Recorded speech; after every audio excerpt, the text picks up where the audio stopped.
Halo semuanya, perkenalkan nama saya Komang Sri Asi Laksmi Devayanti dari kelas T4307 dengan NIM 120119421. Pada hari ini saya akan menjelaskan topik mengenai mengenal penyebab lain terjadinya surplus.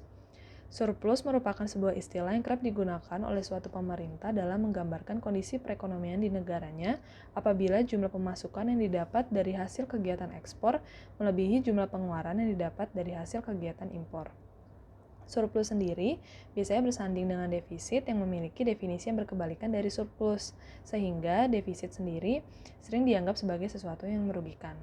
Bulan September lalu, Menteri Perdagangan Indonesia memaparkan jika kinerja neraca perdagangan Indonesia mengalami surplus sebesar 2,44 miliar dolar Amerika Serikat pada September 2020 lalu yang dianggap sebagai pulihnya perekonomian di Indonesia, di mana hal tersebut didorong oleh nilai ekspor sebesar 14,1 miliar dolar Amerika Serikat yang lebih tinggi dan dari nilai impor sebesar 11,57 miliar dolar Amerika Serikat. Beliau juga menjelaskan kinerja surplus tersebut meningkat bila dibandingkan Agustus 2020 yang memiliki nilai sebesar 2,35 miliar dolar Amerika Serikat, terutama pada surplus non-migas yang menyumbang sebesar 2,91 miliar dolar Amerika Serikat. Namun, aktivitas surplus ini belum tentu menjadi sesuatu yang positif jika hal tersebut masih mengorbankan kegiatan pembangunan. Hal ini perlu dilakukan adanya analisis yang kuat mengenai terjadinya surplus itu sendiri. Perlu kita ketahui jika terjadinya neraca perdagangan surplus dapat diakibatkan oleh pelemahan ekonomi.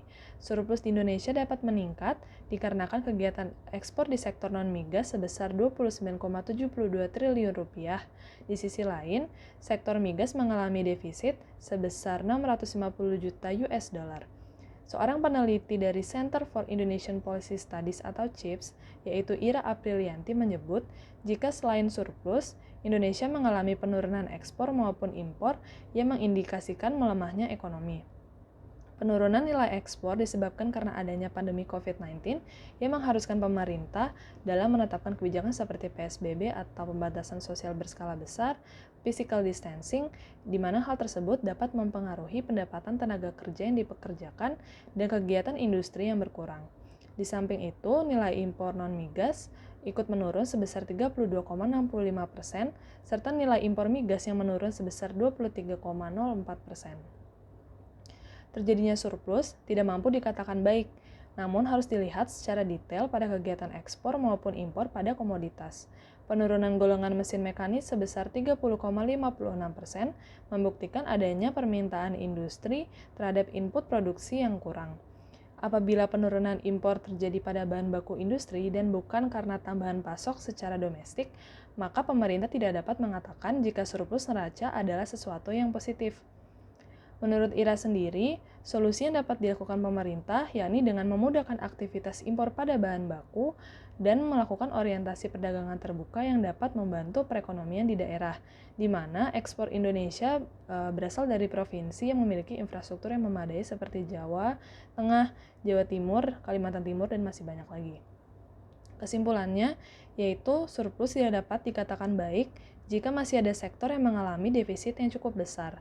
Kemudian, kegiatan ekspor dan impor perlu diperhatikan secara detail.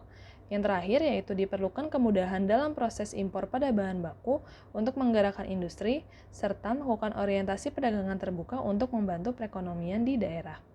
Sekian video dari saya, kurang lebihnya mohon maaf. Terima kasih.